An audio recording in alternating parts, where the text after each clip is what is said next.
तो please guys मुझे माफ़ कर दो। मुझे पता है कि मैं 2 हफ्ते से वीडियो नहीं डाला हूँ और मुझे भी पता है कि ये मेरी मजबूरी थी। तो प्लीज़ आप लोग प्लीज़ मुझे माफ़ कर दो कि मुझे वीडियो डालना था पर मैं डाल नहीं पाया। तो प्लीज़ मुझे माफ़ कर दो। तो अगर आप लोग चाहते हैं कि अगर मैंने इतनी सारी छुट्टी ली है तो इसकी रिकवरी फास्ट कर दूँ, तो आप लोग मुझे कमेंट करके बोलो कि आखिर मैं क्या करूँ जिससे आप लोगों को लगे कि हाश मैंने 2 हफ्ते की छुट्टी ली तो उसके बदले इतने सारे एपिसोड्स भी लाया और अच्छा भी किया। तो जल्दी जल्दी बोलो कि आखिर मुझे क्या करना चाहिए कमेंट करके। और साथ ही साथ मैं आप लोगों को कहना चाहूँगा ये क्या है, हमारी यूट्यूब पे 21 के हो चुके हैं और हमारे इंस्टाग्राम पे बस 700 ही फॉलोवर्स है, अब 1000 भी नहीं हुए हैं। तो प्लीज़ जल्दी से जिसने भी फॉलो नहीं किया है वो जल्दी से लिंक डिस्क्रिप्शन में है और फॉलो कर दो। और आप लोग बहुत सारे लोग जो है वो कमेंट करते हैं कि हम बच्चे हैं तो हमारे इंस्टाग्राम अकाउंट नहीं है, तो जो बच्चे हैं वो मेरे यूट्यूब के दूसरे चैनल सब्सक्राइब कर दो। जैसे मेरे टेल्स है जिसके ऊपर मैं अलग अलग वीडियो लाने वाला हूँ और बहुत जल्दी उसके ऊपर भी वीडियो आने वाली है। साथ ही साथ मेरा गेमिंग चैनल है जिसका मैंने नाम चेंज कर दिया, तो प्लीज़ आप लोग कंफ्यूज मत होना। अब मेरे नए गेमिंग चैनल का नाम फेथ रीपर है और आज शाम 7 बजे के बाद मैं उस पर लाइव आने वाला हूँ, तो जल्दी जल्दी उसको भी सब्सक्राइब कर दो। और यहाँ पर ही एपिसोड हम स्टार्ट करते हैं। तो साथ ही साथ मैं आपको बता दूं कि नारुतो शिपुडेन को लेकर एक सरप्राइज आने ही वाला है, तो वो बहुत ही ज़्यादा जल्द आने वाला है। तो वीडियो को स्टार्ट करते हैं। एपिसोड के स्टार्टिंग में हम देखते हैं यहाँ पर जो किंग रहते हैं आखिर यहाँ पर वो एक्सप्लोसिव ह्यूमन कैसे बन जाते हैं। वो अपने आप को ट्रिगर करे इससे पहले सास्की अपनी शरिंगन के पावर की मदद से उन्हें कंट्रोल में लाने की कोशिश करता है ताकि वो इस स्टेडियम में लोगों को चोट ना पहुंचाए। और तभी हम देखते हैं कि जो ओयाशिरो रहता है वो यहाँ पर सास्की को देख रहा होता है और हंस रहा होता है और वो कहता है कि मुझे तुम्हारी पावर्स देखनी है सास्के उचिहा। तभी हम देखते हैं कि ओरोचिमारू यहाँ पर ये सब खड़े होकर हंस के देख रहा होता है कि ये सब जो भी चल रहा होता है स्टेडियम में वो सभी चीज़ देख रहा होता है। तभी हम देखते हैं कि इनको देखकर सभी लोग चौंक जाते हैं, पर तभी अचानक से स्टेडियम के अंदर जितने भी लोग रहते हैं वो ह्यूमन बॉम्ब बनना शुरू हो जाते हैं। एक एक करके सभी लोग ह्यूमन बॉम्ब बन रहे होते हैं और यहाँ पर अब तक 10 ह्यूमन बॉम्ब बन जाते हैं क्वीन को ऐड करके। और यहाँ पर सभी लोग चौंक जाते हैं कि आखिर क्या हो रहा है। सास्की कहता है कि आखिर मैं इतने सारे लोगों को अपनी शरिंगन की मदद से किस तरीके से कंट्रोल करूँ। तभी वहाँ पर कैप्टन यामाटो आते हैं और वो कहते हैं कि आखिर कंट्रोल नहीं कर सकते तो उन्हें तो रोक सकते हैं ताकि वो दूसरों को चोट ना पहुंचाए। और ये कहकर कैप्टन यामाटो अपने एक जुत्सु की मदद से उन्हें अपने वुड स्टाइल जुत्सु में लपेट देते हैं, जिसके बाद वो ब्लास्ट होते हैं पर कुछ नहीं होता क्योंकि वो वुड स्टाइल जुत्सु से कैप्टन यामाटो उन्हें पूरी तरीके से घेर लेते हैं। तभी अचानक से सास्की के ऊपर कोई कुनाइव मारता है, यानी एक तलवार रहती है जिसके अंदर चाकरा भर के मारते हैं। तभी हम देखते हैं कि सास्की उस तलवार से बच जाता है और वो तलवार ज़मीन पर गिर जाती है, यानी वो नाइफ ज़मीन पर गिर जाती है और जो इंसान सास्की के ऊपर नाइफ फेंका रहता है वो वहाँ से भागना शुरू कर देता है। दूसरी तरफ सास्की ये देखता है कि चीनो के ऊपर एक एक्सप्लोसिव ह्यूमन खड़े हो जाता है जो बस ब्लास्ट होने वाला रहता है और चीनो जोर से चिल्लाती है कोई मेरी मदद करो। और ये सुनकर सास्की उस इंसान के पीछे नहीं भागता जिसने उसके ऊपर हमला किया है, वो चीनो की आवाज़ सुनकर चीनो को बचाने के लिए आगे की तरफ बढ़ता है और यहाँ पर वो चीनो को पकड़ के भागता है, जिसके बाद हम देखते हैं कि चीनो बच जाती है। चीनो कहती है मुझे तुमसे ये उम्मीद नहीं थी कि तुम मुझे बचा लोगे सास्के, मुझे तो लगा था कि तुम मुझे नहीं बचाओगे और मैं मर जाऊंगी, पर तुमने मुझे बचा लिया। तब यहाँ पर चीनो का दोस्त कहता है कि क्या तुम ठीक हो चीनो। तभी चीनो कहती है कि हाँ मैं ठीक हूँ। तभी हम देखते हैं कि यहाँ पर जो सास्के रहता है वो यही सोच रहा होता है कि आखिर ये सब कैसे हो गया स्टेडियम में इतनी सब लड़ाई, और वो कहता है कि आखिर ओयाशिरो कहाँ गया है। तब यहाँ पर ओरोचिमारू कहता है कि लगता ओयाशिरो यहाँ से भाग चुका है।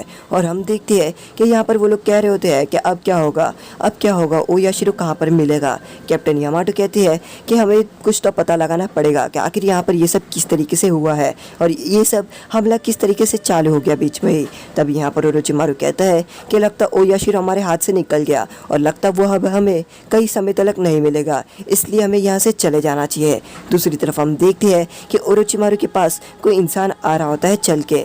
तभी हम देखते हैं कि ओरोचिमारू की बात सुनकर यहाँ पर जो सास्के रहता है वो यहाँ से जाने के लिए बिल्कुल तैयार हो जाता है, पर तभी हम देखते हैं कि यहाँ पर एक आदमी आता है जो ओरोचिमारू के कान में कुछ कहता है, जिसके बाद सास्के को ओरोचिमारू कहता है कि एक अच्छी खबर है, ओयाशिरो ने हमें बुलाया है तो इसलिए ओयाशिरो के पास हमें जाना होगा। तभी हम देखते हैं कि यहाँ पर सास्के और ओरोचिमारू उस आदमी का पीछा करके यानी उस आदमी के साथ जा रहे होते हैं ओयाशिरो के पास, क्योंकि ओयाशिरो ने उन्हें बुलाया होता है। तभी हम देखते हैं कि जो याशिरो रहता है वो यहाँ पर दरवाज़ा खोलता है, जहाँ पर सास्के और ओरोचिमारू अंदर आते हैं। जिसके बाद हम देखते हैं कि यहाँ पर याशिरो कहता है तुम्हारा स्वागत है सास्के उचिहा। और यहाँ पर जो सास्के रहता है वो बस याशिरो को देख रहा होता है। वो याशिरो कहता है तुमने तो कमाल ही कर दिया, तुमने सभी लोगों को बचा लिया, तुम बहुत ही ज़्यादा ग्रेट हो। तभी हम देखते हैं कि ओरोचिमारू कहता है कि हाँ ये तो ग्रेट है ही याशिरो। तभी हम देखते हैं कि यहाँ पर याशिरो कहता है अब वो बात कर लेते हैं जो तुम लोग यहाँ पर आए हो जिस काम से। तभी हम देखते हैं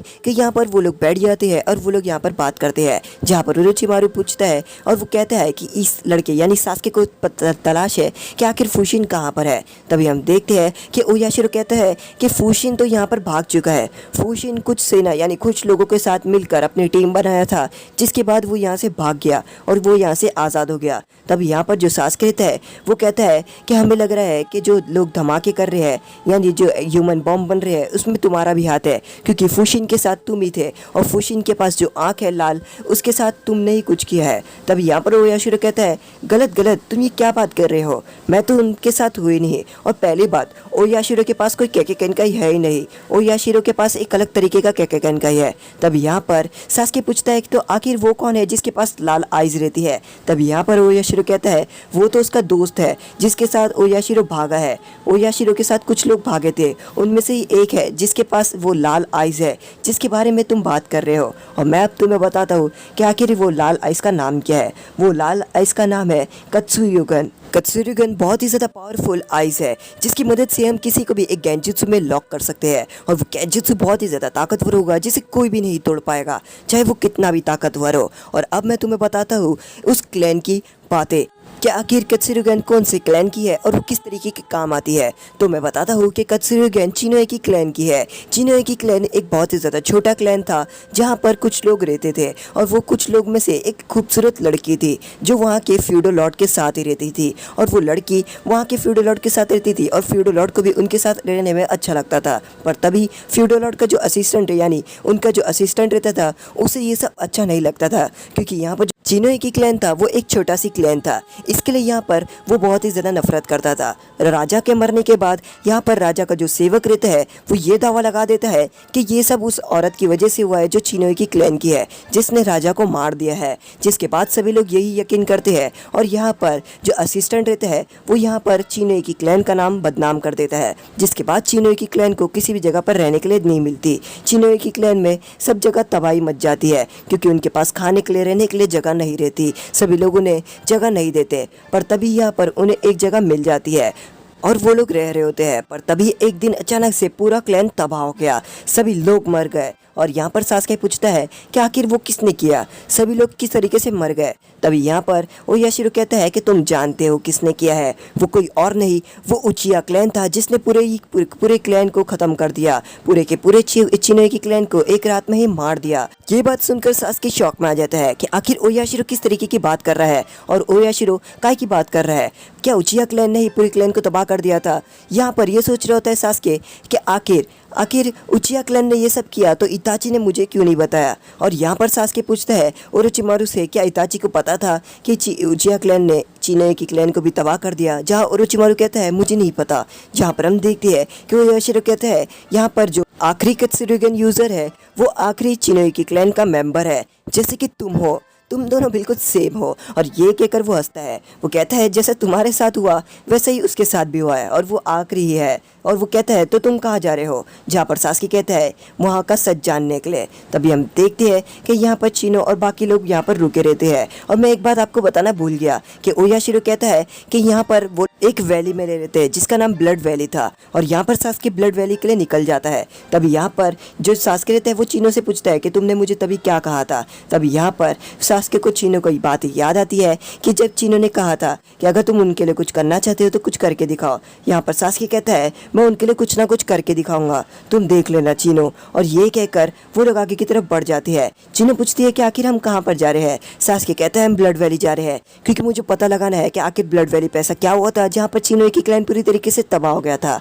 इसलिए हम ब्लड वैली जा रहे हैं वहाँ का सच जानने के लिए। और यहाँ पर वो कहते हैं कि मुझे पता है कि वो कहाँ है, वो village hidden in the stream में है। तभी यहाँ पर वो लोग विलेज पहुँच जाते हैं, जहाँ पर चिनो कहती है कि अब बस हो गया, अब मैं और नहीं चलती, आगे एक हॉट स्प्रिंग है उसमें मुझे जाना है, हम यहाँ पर आए हैं और हॉट स्प्रिंग में नहीं जाएंगे तो ये कैसी बात हुई। जहाँ पर सास्की कहते हैं कि तुम लोग जाओ, मुझे टाइम नहीं है, मैं जा रहा हूँ ब्लड वैली का रास्ता ढूंढने के लिए। और ये कहकर वो आगे की तरफ बढ़ने लग जाता है, जहाँ पर चीनो यहाँ पर खड़े होकर सास्की को देख रही होती है। तभी हम देखते हैं कि सास्की को कुछ आगे ह्यूमन बॉम्ब मिल जाती है और यहाँ पर जो चीनो रहते हैं वो भी उनके साथ आ रहे होते हैं। जहाँ पर सास्की चीनो के दोस्त को कहता है कि चीनो को यहाँ से लेकर जाओ, जहाँ पर चीनो का दोस्त ऐसे ही करता है और वो चीनो को लेकर जा रहा होता है। सास्की अपनी शेरिंगन की मदद से उन सभी को रोक देता है, पर तभी हम देखते हैं कि सास्की के ऊपर वापस से कोई नाइफ से हमला करता है, पर सास्की अपने सुसुनो के हाथ की मदद से बच जाता है। अब सास्की बड़ी तेजी से आगे की तरफ बढ़ता है, ये देखने के लिए कि आखिर वो कौन है जिसने उसके ऊपर हमला किया है, और ये इंसान ने उसको टूर्नामेंट यानी वो जो फाइट हो रही थी वहाँ पर भी हमला किया था। यहाँ पर हम देखते हैं कि सास्की उस इंसान के पीछे भागता है, जहाँ पर वो लड़का फिसल के गिर जाता है और वो सास्की को कहता है कि मैं वही हूँ, मैंने ये सब किया हो और मैं ही हूँ लाइटनिंग गैंग का फुशिन। और यहाँ पर जो सास्की रहता है वो कहता है कि तुम फुशिन ज़रा भी नहीं हो, क्योंकि मुझे पता है कि तुम फुशिन नहीं हो, क्योंकि ये कोई और इस्तेमाल करता है नाइफ़, ये नाइफ़ तुम इस्तेमाल नहीं करते हो। और वो कहता है कि अब मुझे बता दो कि आखिर तुम कौन हो। और तभी हम देखते हैं कि यहाँ पर वो उठ के कहता है कि हाँ मैं नहीं हूँ फुशिन, पर मैं अब तुम्हें छोड़ूंगा नहीं। तभी यहाँ पर वो लड़का अपने कैके कैनकाई की मदद से अपने एयर और अपने थंडर का इस्तेमाल करके सास्की के ऊपर हमला करता है, जहाँ पर सास्की उस हमले को डॉज करता है और अपनी शरिंगन के पावर की मदद से अमतरासु से आग लगा देता है। जहाँ पर वो लड़का जोर जोर से चिल्ला रहा होता है और वो कहता है मुझे माफ़ कर दो, मुझे माफ़ कर दो, मैं सब कुछ बताऊँगा, मैं सब कुछ सच्चाई बता दूंगा, प्लीज़ ये आग को बुझा दो। तभी यहाँ पर सास्की उस आग को थोड़ी देर जलने देता है ताकि वो लड़का कुछ झूठ ना बोले।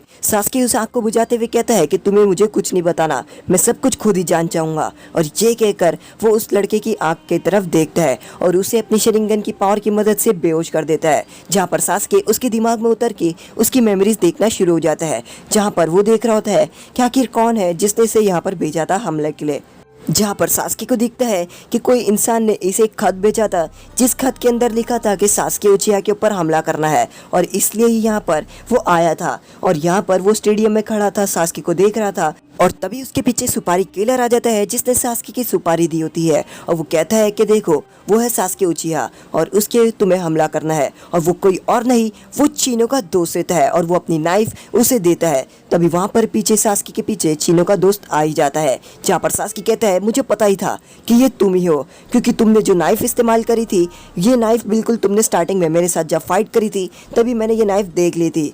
और यहाँ पर वो जो लड़का रहता है वो हंस रहा होता है ज़ोर ज़ोर से, और वो कहता है कि अब तुम बचने नहीं वाले हो, और ये कहकर वो अपनी नाइफ से अपने हाथ को काट देता है, उसके हाथ से खून निकल रहा होता है। और तभी हम देखते हैं कि यहाँ पर जो लड़का रहता है उसके अचानक से बॉडी गायब हो जाना शुरू हो जाती है और वो अचानक से पतला हो रहा होता है, और यहाँ पर वो अपने असली रूप में आ ही जाता है, और वो कोई और नहीं, ये रहता है फुशिन। और यहाँ पर वो कहता है मैं ही हूँ फुशिन, मैं ही हूँ लाइटनिंग गैंग का लीडर। और सास्की यहाँ पर फुशिन को देखकर चौंक जाता है।